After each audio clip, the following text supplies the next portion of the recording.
Hello world, this is Jeffrey, JGB146 Blake for Hoopa Hideout, coming to you today with a video reviewing the Swiss rounds from a cup that I ran at my local store.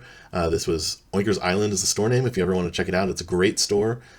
In this cup, we actually had a round that didn't get captured during Swiss, but it was basically just a donk, so that's kind of, you're not missing much. We have a couple other rounds that went pretty quickly too, so we'll be able to tear through this pretty fast. I will do an additional video over Top Cut, but in the meantime, we'll dig in right away. And so let's get started. Okay, so round one, we're looking at a player named Michael White.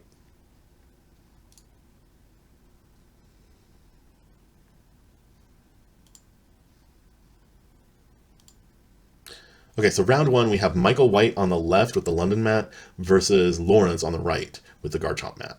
Looks like Michael is playing his customary Lost Zone box deck and starting with that Ditto. The Ditto serves a great purpose. It's there to let you start Comfy more often, basically. So it sort of acts as a fifth Comfy.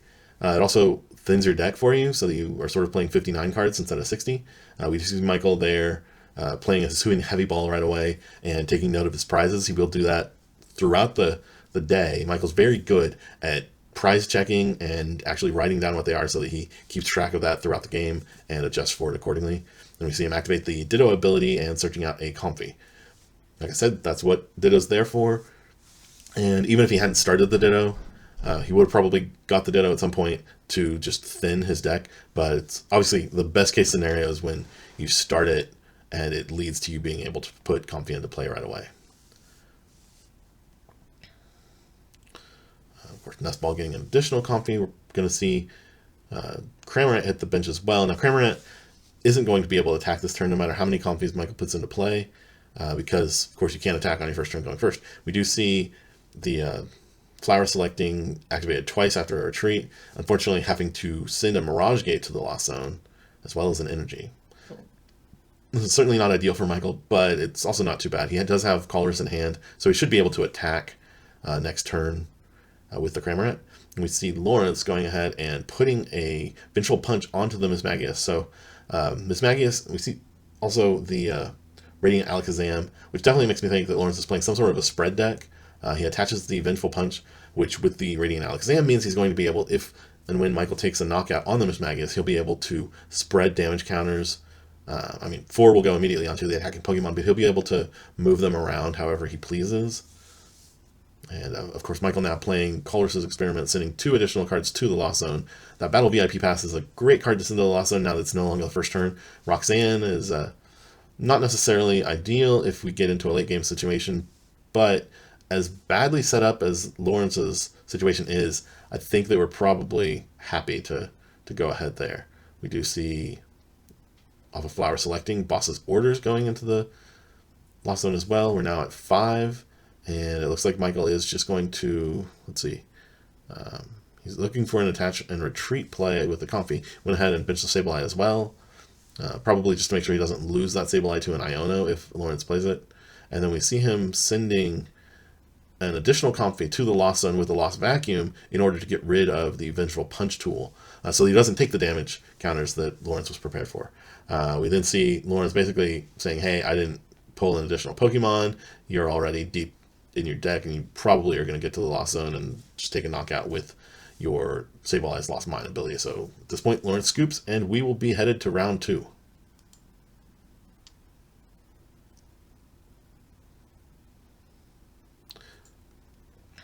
Okay, so this is now round 2. Again, we have Michael White, this time on the right side of the board, and his opponent is Taylor.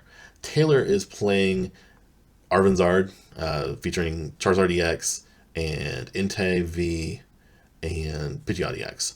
So we'll dig into that. She does play a copy of the Radiant Charizard as well. So let's dig in. Taylor starting that beautiful Mew while Michael starts a Comfy. Didn't get the Ditto start this time. And we see a Battle VIP Pass from Taylor.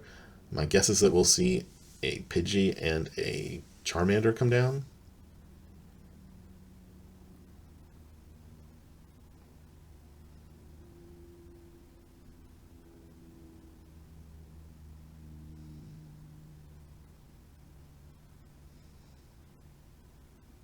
And indeed, that is what we see.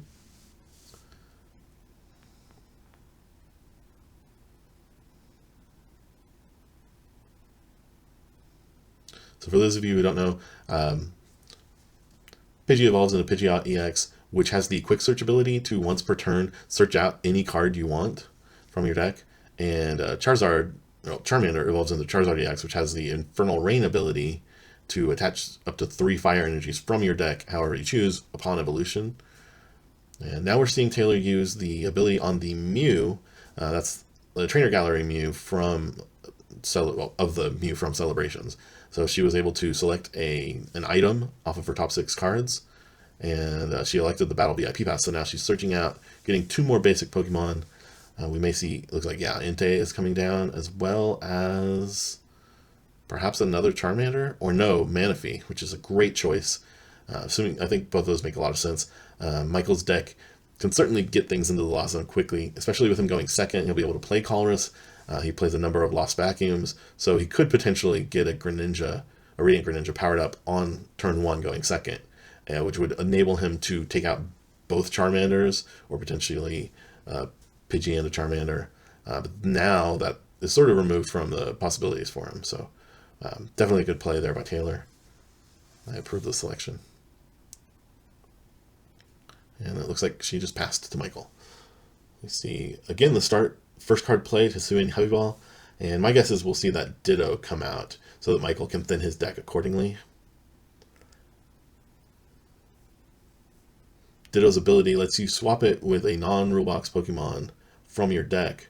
Non-rule box basic Pokemon from your deck, but only on turn 1.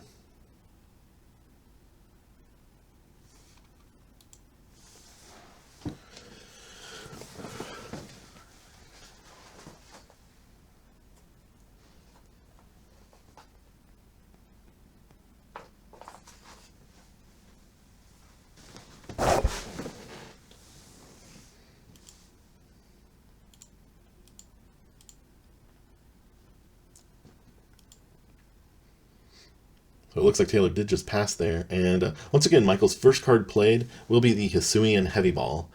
And it looks to me like he's probably going to choose the Ditto here. Once again, just helping him thin his deck. Ditto does have the ability that on the first turn, and only on the first turn, you can swap it with any other basic Pokemon in your deck that's not Ditto. And send Ditto itself to the discard. So very helpful with getting the right starter more often, and also thins your deck. We do see Michael choose that Ditto, and he offers his prize cards to Taylor to cut. And she wanted to verify what was going on there, but of course,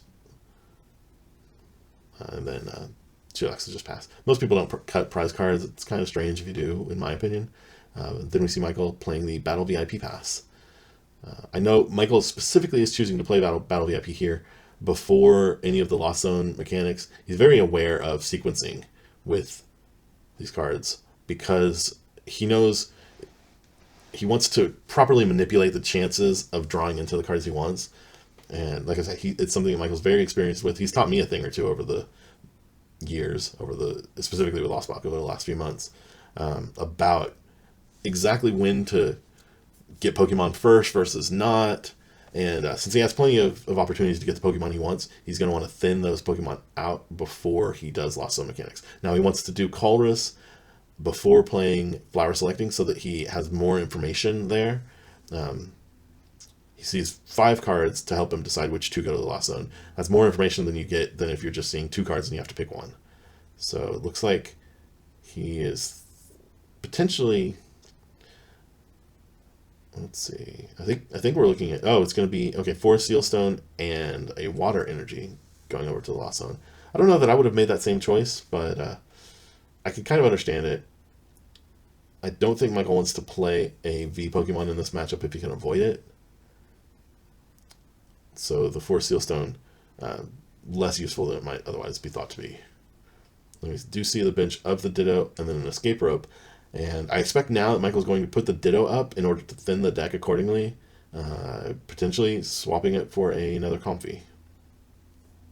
That's 3 Comfeys out, which sounds like a lot, but will also be quite helpful for him in order to decide, like in order to accelerate getting into those lost zone numbers. We do see Taylor off of the escape rope choosing to put Inte V into the active. That's a good choice by Taylor for a variety of reasons. So Inte V can absorb some damage without getting knocked out, and then Taylor's deck does play Penny, which could then just pick Inte up and make the whole damage thing null and void. But Michael doesn't want to hit into Inte. Michael wants to take a knockout, so he of course plays the second escape rope to force Taylor to put into play something he can knock out. And now we see he's probably he doesn't have any other way to get out of the active at this point. So looks like, yeah, we're gonna see an attach retreat with the Comfy. Even if he had another escape rope, I don't think... Oh, he does, but he chooses specifically not to play it for the reasons I'm talking about. He doesn't want to hit into that Inte. He wants a prize.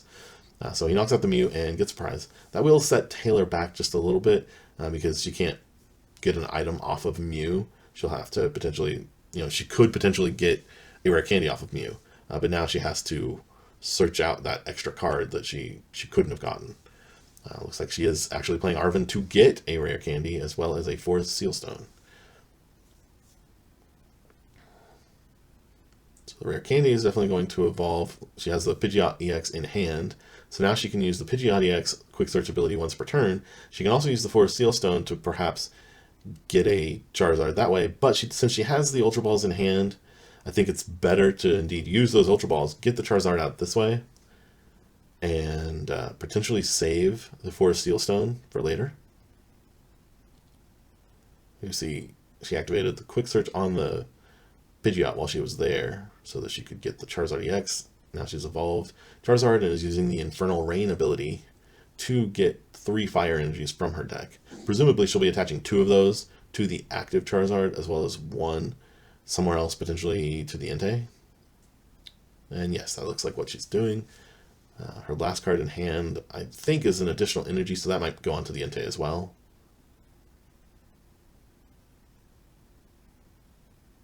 And yes. So now she's left having to decide what to do. Very quickly plays the Force Sealstone ability, using her V-Star power to pull an Iono out of the deck. So the reason for doing this, for not leaving it in play, is that if she does leave that Force Sealstone actively attached, there's a decent chance that it just gets thrown away.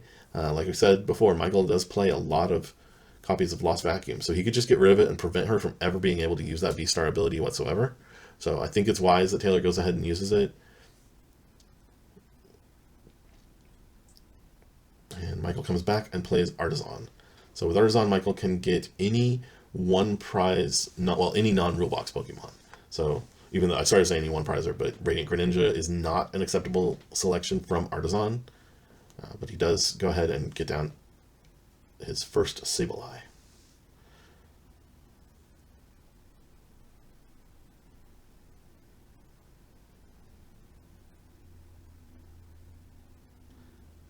And we start the party of Comfies with 1 Flower Select, giving it 6 in the Lost Zone, followed by a Colress, which will bump Michael up to 8 in the Lost Zone. Looks like he's probably hanging on to Sableye, Greninja, and Colress for next turn. So we have 8 in his Lost Zone at this point. He now can use the Mirage Gates that he has in hand to attach some energies. And generally speaking, I would expect that to be something that he takes advantage of before delving too far into the flower selecting, so that he's then able to thin the deck of those energy cards. We get 1 energy out onto a Sableye, and looks like Michael's going to go with another lightning. Well, another energy happens to be lightning because that's the least one of the least useful cards for him at this point. So he attaches that to the Comfy so that he can retreat. I expect he'll be retreating into another Comfy. Yep. And I will be up to 9 in the Lost Zone at this point. And Michael's left to decide whether he wants to save Mew or play the Super Rod. Mew can be very powerful in this matchup because there is nothing that Taylor can do to prevent Michael from being able to hold the Mew until the point that she has 1 prize left, and then he would be able to play it and hit for 330 once he attached the proper energies with a Mirage Gate. Instead, Michael chooses to send Mew to the Lost Zone, and like we said, this puts him at 9. But he did this because his other option was a Super Rod. One Super Rod is already in the Lost Zone, and recovery is kind of the basis on which Lost Box functions. So it makes sense that he would make that choice, even if it's not ideal.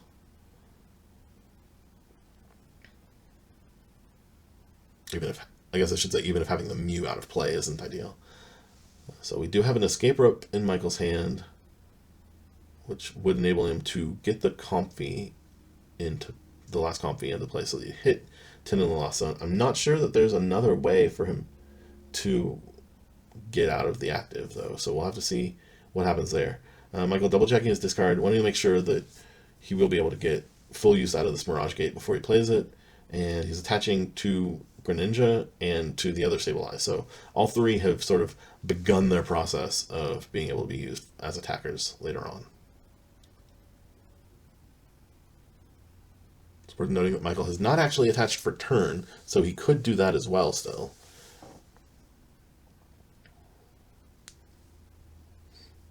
First, he's using Radiant Greninja's concealed cards to send a card to the to the discard, an energy card to the discard, to draw more cards. Still, I think digging for that additional switch out so that he can hit 10 in the Lost Zone and follow that up with a way to attack with the Sableye. So I'm almost positive, yes, we will see this Comfy go up to the active. And he has a switch card, so he will be able to switch back into the Sableye, and this will be his 10th Lost Zone card, so he can definitely attack with that Sableye this turn as well. We see an Echoing Horn come out, bringing probably Mew back up onto the play. And now I expect from Michael we will see him take out the Charmander and then put some damage on the Manaphy or the Mew or both. And it looks like he's putting it all onto Manaphy. That makes sense to me. The argument I could see for spreading it around is that if you put, say, 3 on Manaphy and 2 on Mew, you'll absolutely be guaranteed to be able to take a knockout on both. Whereas here, it's potentially possible that Taylor could heal off all the damage from Manaphy one way or another.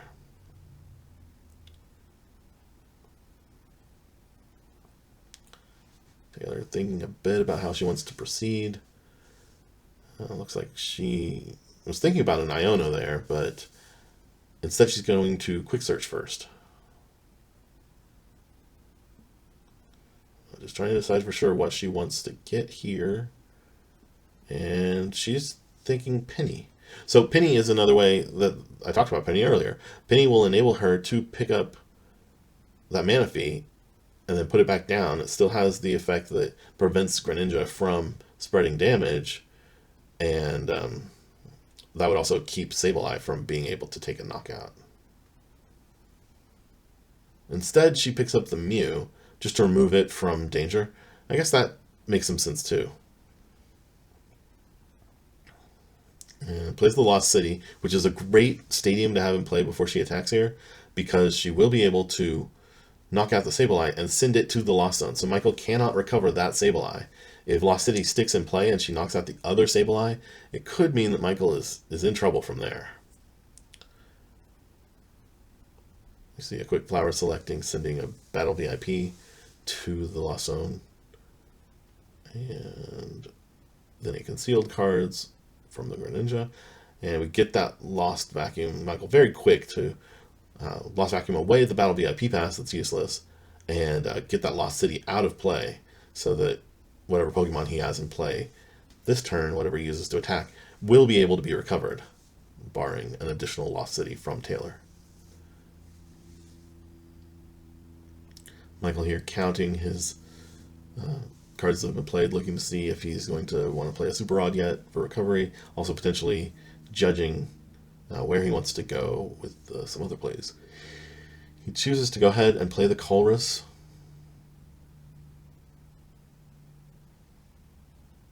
And elects to get rid of looks like a switch cart and a pal pad, keeping the boss's orders, an additional super rod, and the Pokestop Stadium. It's worth noting that Michael only has 2 cards left in his deck at this point, so we will probably be seeing those super rods come into play in a meaningful way soon. We see a switch cart from the Comfy getting a Sableye up for attack. And I'm guessing that the fact that he wants to recover the Sableye is one of the main reasons we haven't seen Super Rod play yet. I think Michael probably wants to make sure that that works out. Now with Sableye, he's lost mining 2 onto the Manaphy for sure. I think he needs to do 5 onto the Entei to put it in range for Radiant Greninja to knock it out with weakness. And then the other 5, I think we can kind of almost do whatever with. It might make sense to put like 3 of them on the Pidgeot so that Dragonite could take a knockout on it. And then I might put the other 2 on the Charizard EX just to lower its HP a bit so that we maybe can pull it into range later. Michael choosing to do the 5 on the Entei and putting all 5 on the Pidgeot as well. It's definitely not a bad play. I feel like those extra 2 counters are kind of a waste there. But maybe there's something Michael knows that I don't.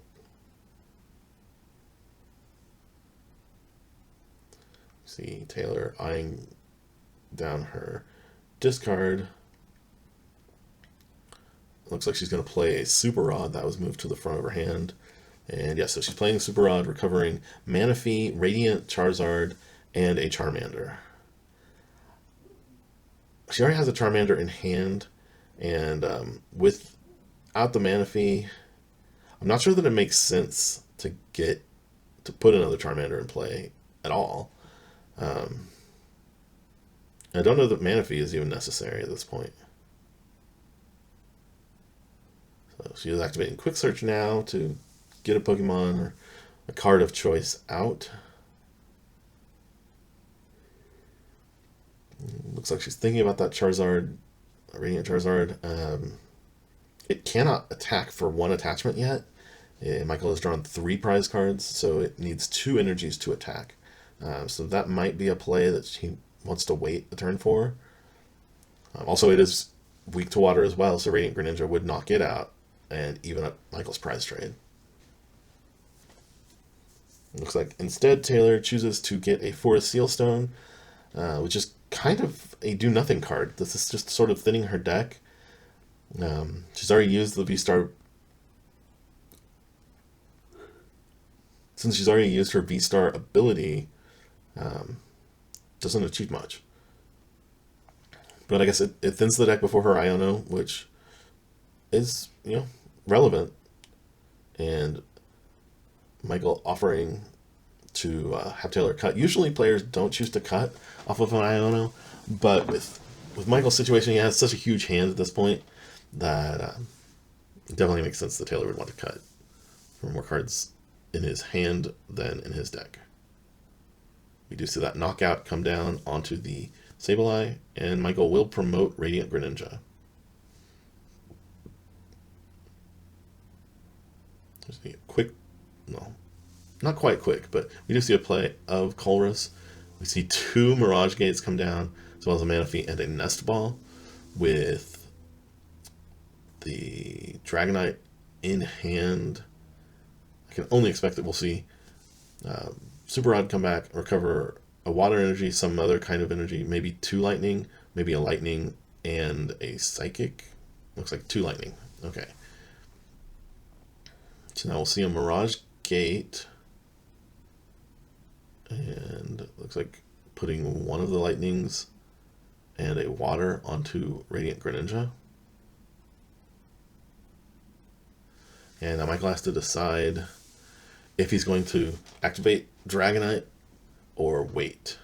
I suspect he's going to wait, not even bench it, just so that when he does play it down, it will be a clean, safe play. Taylor's unlikely to Iono 2 turns in a row. It's possible, but like I say, it's unlikely.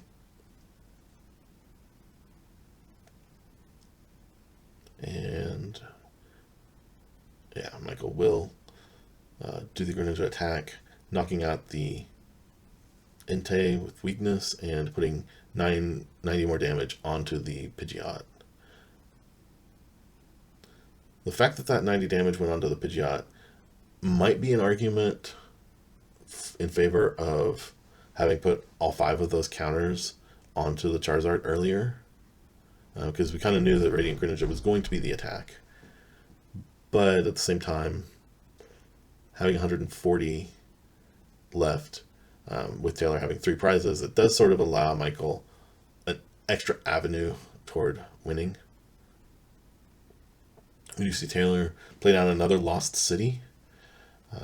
That, I think, might have been a better card for her to get off of Quick Search last turn. And because that would have sent Michael's only other Sableye into the Lost Zone.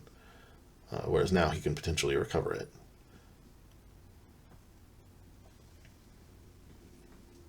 Taylor also played down the Manaphy here, which I think is a mistake, because she is going to be sending Greninja to the Lost Zone. So with that Lost City in play, I think that the correct play was actually to keep Manaphy in hand, because Manaphy is a target for Sableye. Michael here deciding whether or not to use Comfy. Off of the Ino, he did get Roxanne, which is pretty huge because now he'll have a hand of 6. And he basically needs Pokemon Search and a Super Rod and an energy card, a Psychic Energy, or a way to get the energy. So we see Super Rod, and we do see Mirage Gate, so that will do it. Michael going ahead and using Flower Selecting, but he didn't even need it at this point. He can just play the Super Rod, get back Sableye, and use Sableye to take out that Manaphy. Michael may be going for a different avenue. Looks like he played Pokestop. He's going to get the... Okay. So now he's settling on the play that I was seeing before. He could have also, at this point, taken a knockout with the Dragonite, with that, using that escape rope. But that worked out just as well. And once again, Michael White, congratulations. Okay, so now we're moving into round 3. And on the left, we have Steven Singer. On the right, we have Michael White again.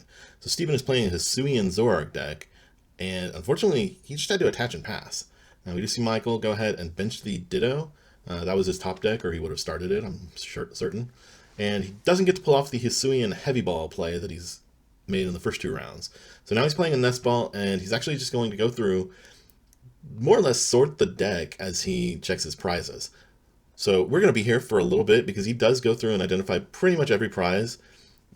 Michael's very persistent like that, and he's pretty good at it. He takes notes, as we talked about in the past.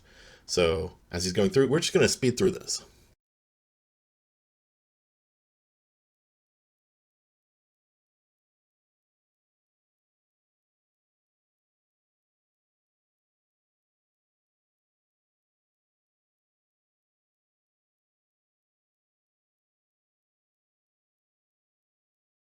Okay, so Michael is now done checking his prizes. He's identified everything he needs to know, and he will finish off the Nest Ball by choosing a Comfy to go ahead and bench down.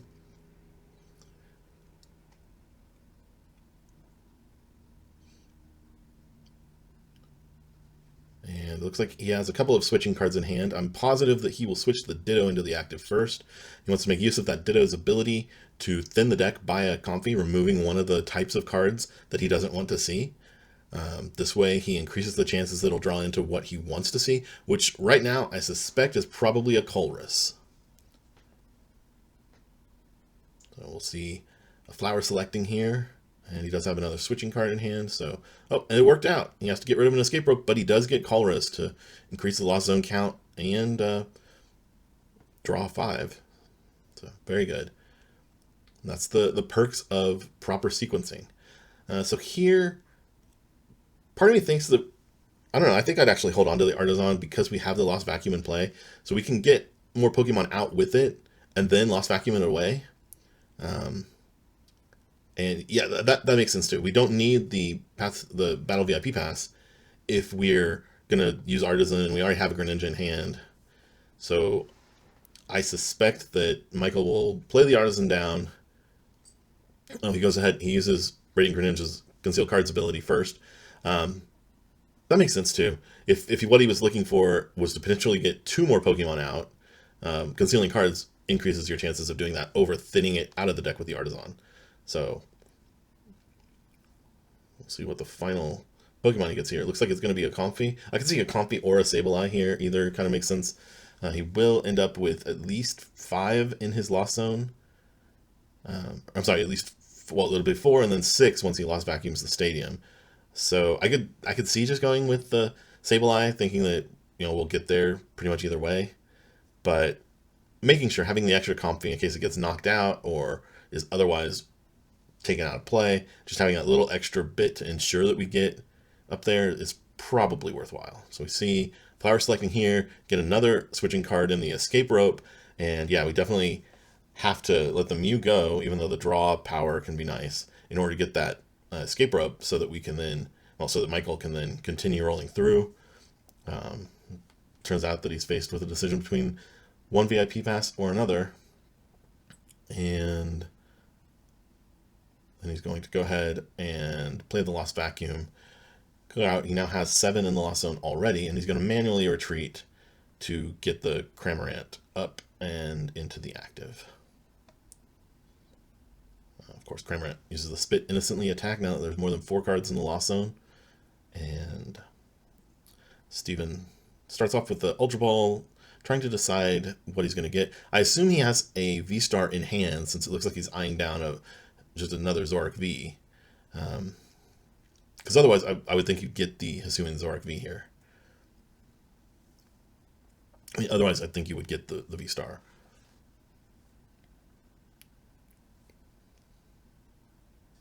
And after he shuffles, I like how Steven here is actually making it very clear that he's selecting the Zoroark V from the Ultra Ball by placing it on top of his hand.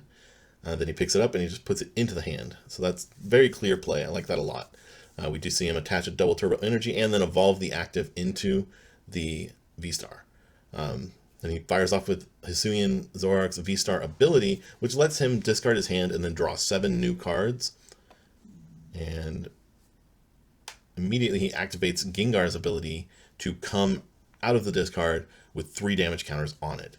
I think I also saw, yes, a damage pump in play. So he will move 2 of the damage counters off of the active and onto his benched Vs. This way it reduces the damage on the active and lets him attack for enough to KO the Cramorant. But Steven's not done yet. He's playing a Capturing Aroma. With the tails that he rolled, that means he's going to be getting a basic Pokemon out of his deck. And looks like he's got another one. So heads or tails, looks like another tails, so another basic Pokemon coming out. And here's some of the unique spice that we see in Steven's deck. He does play actually a full 4 copies of Klefki. In later rounds, I guess this is a bit of a spoiler, but in later rounds you will see Klefki make an appearance again. And actually, since Steven here is already basically set up, so he doesn't have to make use of it as much. But later he'll make a lot more use of it. And we do see a boss's orders come down to take out the Greninja. Steven just wanting to protect himself from losing 2 prizes to that Greninja on this turn. And we see Michael quick flower selecting. Lost Zone is now up to 8 cards. Just a couple more and Sableye can start having fun. I suspect we'll see a Nest Ball for that Sableye.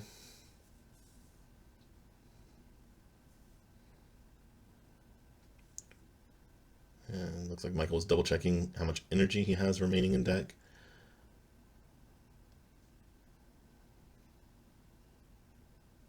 So if he really pushed it and he got enough switching cards, we could see Michael actually going ahead, getting 2 more cards into the Lost Zone here, or if he had a Colress, that would do it as well. But I kind of like this play more, where he goes ahead, he says, we're going to get there when we need to, putting 110 damage onto the Zorak V-Star and leaving it with only 70 HP is pretty useful. We do see a knockout onto the Cramorant, but now that Zorak is in range of a Sableye attack to knock it out and then spread some other damage around, allowing for an additional multi-prize turn coming up in a future attack. Now that said, we do have to ultimately see 2 more cards get to the Lost Zone before we can fully get there.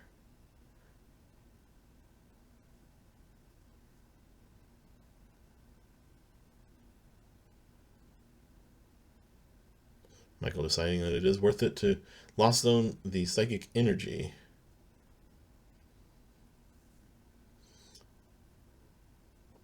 And here he chooses to Lost Zone the Nest Ball. I like the Nest Ball Lost Zone play there. Unfortunately, we ran out of switching cards, don't have energy to power up Sableye, so kind of makes sense that Michael had to just pass there. It's a little unfortunate because he was not able to get off an attack, but now we've got some more some more flower selecting to access more cards, getting into Colress and having a Pokestop in hand. Michael should be able to make some things happen this turn. He goes ahead and benches the Sableye and then follows quickly with a Colress. And we see Force Seal Stone, Energy, and Mirage Gate all coming down. That to me spells attack for this turn. We know a lot of energy is in the discard, so Michael probably knows his exact counts here and can decide whether or not he needs to Super Rod before he plays the Mirage Gate. Or he may just do it anyway just to be safe and getting that Sableye back as well. It looks like he could be getting 2 energies, but he might prefer to get the Greninja for its draw power later on. That looks like what the choice will be. And then we do see that Mirage Gate come out to get a Psychic Energy for the Sableye, as well as a Water Energy. So the Water Energy may just go onto the Comfy, or one of the Comfies, as a card to enable retreating. And yes, it looks like Michael's just going to put it onto the active so he can retreat straight away into the Sableye. And then here, I'm 100% sure we'll see 7 damage counters go onto the Zorak in the active, the V-Star. I don't know how Michael wants to spread the other 5 damage counters. So I could see putting some on some of the little guys, maybe onto the Klefki, so that a potential might open up for a double single prize knockout that way. Michael decides to put, so he puts 3 onto the Zorak V-Star on the bench, and then 2 onto the Klefki. I don't immediately... Oh, no, I see it. Okay, so putting the 3 onto the Zorak makes it so that even if a damage pump is played, Michael will still be able to KO that Hisuian Zorak V-Star with his Dragonite V. And then the 20 on the Klefki is enough that if Bidoof does not evolve into Bibarel, Michael could knock both of them out for 2 prizes using the Sableye. Now, we see Steven does evolve into the Bibarel, so it takes that play away from Michael. But it's definitely a worthwhile thing to open the door for if things happen to work out that way. And then Bibarel draws Steven a whole new set of cards. Gape Job Bog coming into play, and an Iono. So the Gape Job Bog, anytime you bench a basic Pokemon, it does 2 damage counters or 20 damage to the Pokemon. I can't remember if it's worded as damage or counters. I think it might say 20 damage. Either way, you're getting 20 damage one way or another. And Steven just goes ahead. I didn't even think about that, but he actually uses... Michael had 4 benched Pokemon, which with the Gengar, that's enough to let him hit for exactly 80 damage and knock out the Sableye. That attack on the Gengar does 20 damage for each benched Pokemon on Michael's side of the board. Weaving in that single prize attacker, certainly not a bad thing in any way.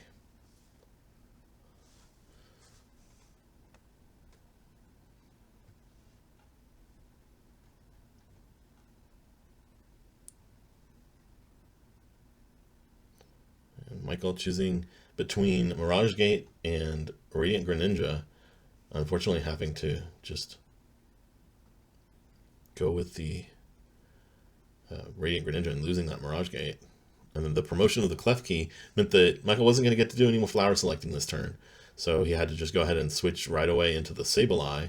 I imagine if Michael had benched the Sableye sooner, that would have led him to not even go into the second Comfy off the escape rope. We do see the Sableye's attack. That lost mine, knocking out the Klefki and putting a stack of damage onto the Gengar. Now, the Gengar does still have that same play to knock out Sableye with exactly 80 damage. The Cleansing Gloves will actually have no effect because it's not 80 damage. It's 8 damage counters. And we see another Klefki come down to potentially muck things up for Michael if escape rope plays are made.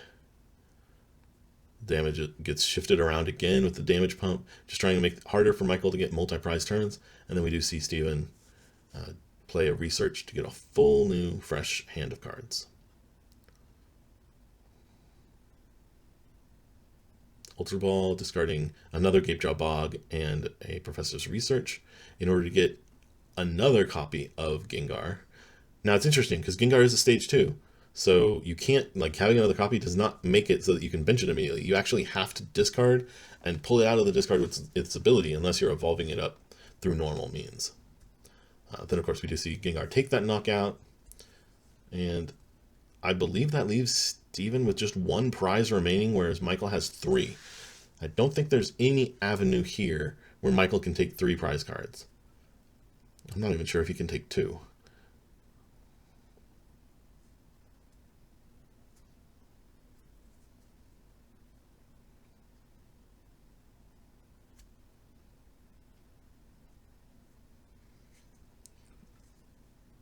See Michael thinking through his options.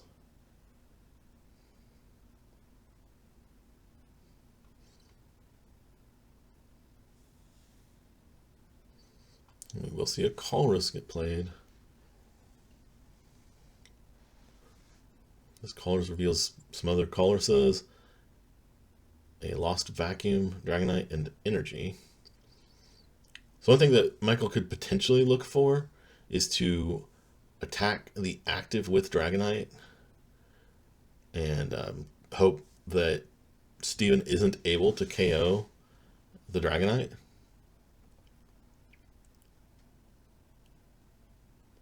So getting rid of Gapejaw Bog helps that because it reduces Steven's ability to add damage to the board. And we do see Radiant Greninja coming in and sending that Lightning Energy in order to the discard in order to draw more cards for Michael. Michael going ahead, playing the Pokestop, discarding most of his items there. But that's not... I think he has 1 card left in deck, and I think that it might be his last Super Rod, which is what he would need in order to recycle the energy in order to get off an attack this turn. He'd also need a way out of the active. But we may see... Okay, it looks like we are. The Forest Sealstone coming down so that Michael can V-Star to get his last card. It is the Super Rod, as we suspected. So we'll see 2 energy come down, potentially a 3rd energy. I don't see any way that Michael's going to be able to attack, though.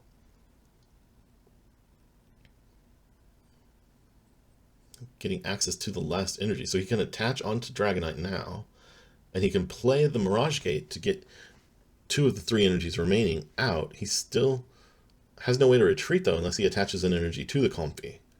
So we see the Lightning Energy, and okay, he's attaching one of the Water Energies to Comfy. That will let Michael retreat, but he can't attack. Wait, yeah, I'm not sure what he's going to pull off here. Okay. So I guess he's just hoping to not see a... What are we looking at? Oh my goodness. I totally overlooked it, but the Shred attack was enough to finish off Gengar here.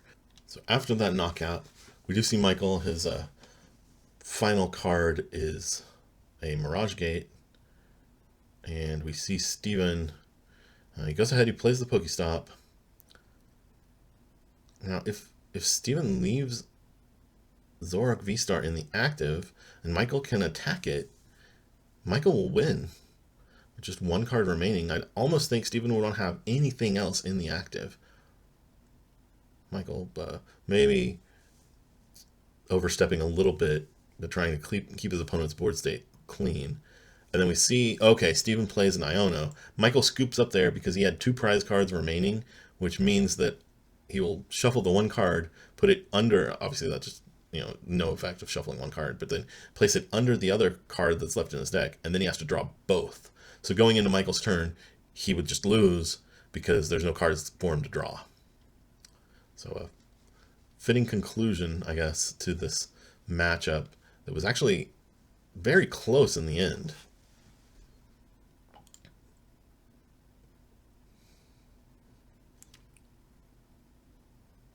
And then we will see round 5. So before we go any further on this round, I want to mention we are not showing round 4 because, as I said at the beginning, we don't have it. Before we could even get anything set up, the game was over. It was just a quick donk, and unfortunately I didn't communicate to the players. I needed them to hold off until I was ready to record. So that's a little bit on me, but I wouldn't have added much content anyway. So we'll go ahead, dig into this final game, which is a short one, and then we'll wrap things up. So we see Alyssa is on the left playing Arceus Hisuian Goodra V-Star, and she's just forced to attach to the Bidoof that she started and play a Path to the Peak to try to slow Taylor down. This is Taylor coming back to the top tables with that Charizard deck that you saw earlier. Taylor choosing to go ahead and just play Battle VIP Pass, getting down 3 Charmanders at first, which I kind of wondered about until I saw the Pidgey come from hand. And we see Arven as our supporter for turn, and I don't think there are any items that Taylor plays that will help her get energy out, because if she could just attach 1 energy, she could get rid of the Path to the Peak. No, she's getting a rare candy as preparation for next turn, along with a choice belt. Now, that choice belt is kind of telling us something about what Taylor knows, and that's the Taylor knows what deck Alyssa is playing, knows that the choice belt will be pertinent if Alyssa is able to develop any of her higher HP Pokemon, because they're all Vs and V-Stars. With that, looks like Taylor's just going to pass. Oh, no, that wasn't a pass. That was a request for cutting. But then it's followed quickly by a pass. We see Alyssa draw another Arceus V-Star. I think she still has a completely dead hand. 2 copies of Boss's Orders there. They're peeking out. And then we see 2 Goodra V-Stars. And I think she has 2 other cards that are both Arceus V. Look like she's deciding what to play, what to Boss's Orders. And it settles on the 60 HP Charmander, I guess because it cannot get rid of the stadium. Now we do see, oh, Taylor has it too. She actually has in her hands the Lost Vacuum that will enable her to accelerate, like to re-enable abilities and accelerate from the evolution of Charizard.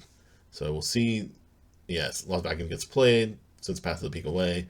An Ultra Ball to get out of Charizard, and Rare Candy to evolve it up. 2 energies come out from the ability Infernal Rain, and a knockout on the Bidoof. So, quick game. Unfortunately, Alyssa never got the chance to set up, but she will go ahead. She actually reveals her hand.